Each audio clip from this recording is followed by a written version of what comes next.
Olá, pessoal! Sejam bem-vindos a mais uma devocional Café com Deus Pai. Eu sou a Silvia e é um prazer tê-los aqui no canal. E hoje viramos o mês 1º de fevereiro de 2024. Estou aqui mais uma vez, firme e forte e empenhada com vocês, dedicada a ter esse momento profundo de conexão com Deus Pai. Fica comigo até o final, pois Deus pode falar ao seu coração. 1º de fevereiro. Com Deus, os sonhos se tornam realidade. Devocional 32, de 366. Leitura bíblica, Mateus 17, e a palavra-chave, sonhe. E as anotações que irei fazer. A palavra-chave do dia 31 foi lealdade.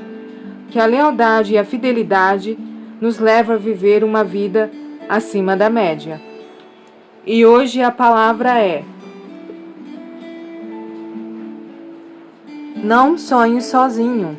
Deleite-se no Senhor, e Ele atentará aos desejos do seu coração. Salmos 37, versículo 4. Como você tem reagido diante das dificuldades que a vida tem causado?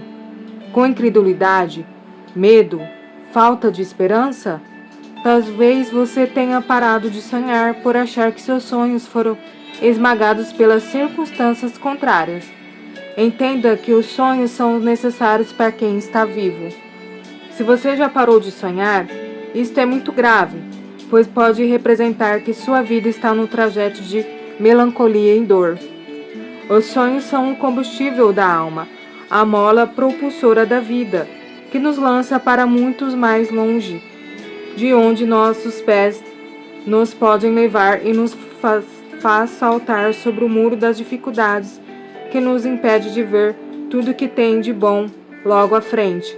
Sonhar é pensar na possibilidade de um futuro melhor, apesar de hoje. Ninguém sonha com algo ruim para si. Isso está no contramão da natureza humana. Os sonhos são a crença da possibilidade de melhora. Envolve acreditar que um projeto por trás de tudo na vida está desenhado e que tudo pode dar certo. Davi, ao escrever, revela algo muito impactante para nós, pois ele colocou sua dependência e esperança em Deus.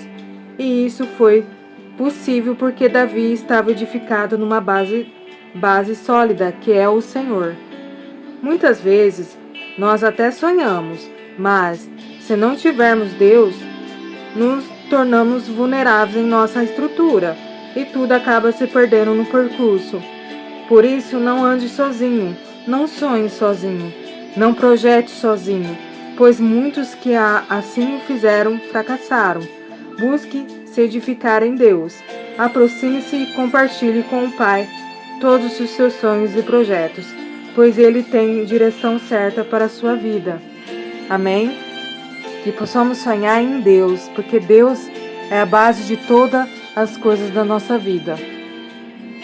E aproveite para você que está aí do outro lado, está gostando desse conteúdo, compartilhe para demais pessoas, se inscreva no canal e comente logo abaixo. E não deixe de dar o seu like também. Vamos ler Mateus 17? A transfiguração de Jesus. 6 dias depois, Jesus tomou consigo Pedro e os irmãos, Tiago e João, e os levou em particular a um alto monte. E Jesus foi transfigurado diante deles. O seu rosto resplandecia como o sol, e as suas roupas se tornaram brancas como a luz. E eis que lhe apareceram Moisés e Elias, falando com Jesus. Então Pedro, tomando a palavra, disse a Jesus: Senhor, bom é estarmos aqui. Se o Senhor quiser, farei aqui 3 tendas, uma para o Senhor, outra para Moisés e outra para Elias. Falava ele ainda, quando uma nuvem luminosa os envolveu. Eis, vindo da nuvem, uma voz que dizia: Este é meu filho amado, em quem me agrado. Escute o que ele diz. Ao ouvir aquela voz, os discípulos caíram de bruços, tomados de grande medo. Jesus se aproximou-se e tocou neles, dizendo: Levantam-se e não tenham medo.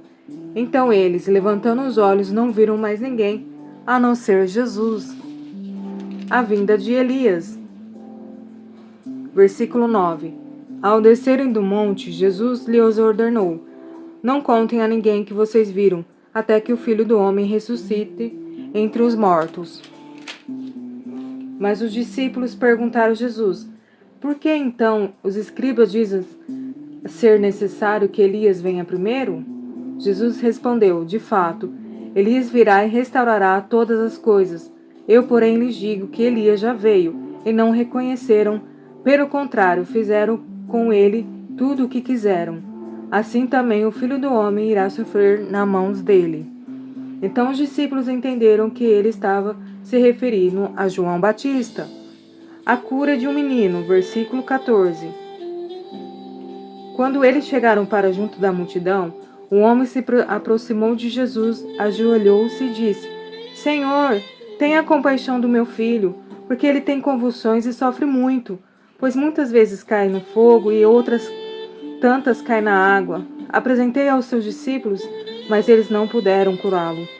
Jesus exclamou: Ó geração incrédula e perversa, até quando estarei com vocês? Até quando terei de suportá-los? Tragam o menino até aqui. E Jesus repreendeu o demônio, e este saiu do menino. E desde aquela hora o menino ficou curado. Então os discípulos aproximou-se de Jesus e perguntaram em particular: Por que motivo nós não pudemos expulsá-lo? Jesus respondeu: Por causa da pequenez da fé que vocês têm. Pois em verdade lhes digo que, se tiverem fé como um grão de mostarda, dirão a este monte: mude daqui para lá, e ele se mudará. Nada lhes será impossível. Mas esse tipo de demônio só pode ser expulso por meio de oração e jejum. De novo, Jesus prediz a sua morte e ressurreição. Versículo 22. Quando eles estavam reunidos na Galileia, Jesus lhes disse: Ó Filho do Homem, está para ser entregue nas mãos dos homens, e esse matarão, mas ao terceiro dia ressuscitará. Então os discípulos ficaram muito tristes. Jesus paga imposto. Versículo 24. Quando Jesus e os discípulos chegaram a Cafarnaum, os que cobraram o imposto das 2 dracmas se dirigiram-se a Pedro e perguntaram: O mestre de vocês não paga as 2 dracmas? Pedro respondeu: Claro que paga. Quando Pedro estava entrando em casa, Jesus se adiantou dizendo: Simão, o que você acha? De quem os reis da terra cobram imposto ou o tributo dos seus filhos ou dos estranhos? Quando Pedro respondeu: Dos estranhos, Jesus lhe disse: Logo os filhos estão isentos.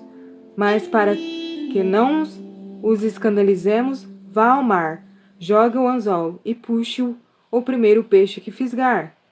Ao abrir a boca do peixe, você encontrará uma moeda. Pega essa moeda e entrega aos cobradores, para pagar o meu imposto e o seu. Bom, pessoal, essa foi a leitura do Mateus 17, que vocês possam meditar aí também na sua casa. E agradeço imensamente por você estar aqui comigo até o final. Deus lhe abençoe e estarei com vocês amanhã, assim se Deus permitir.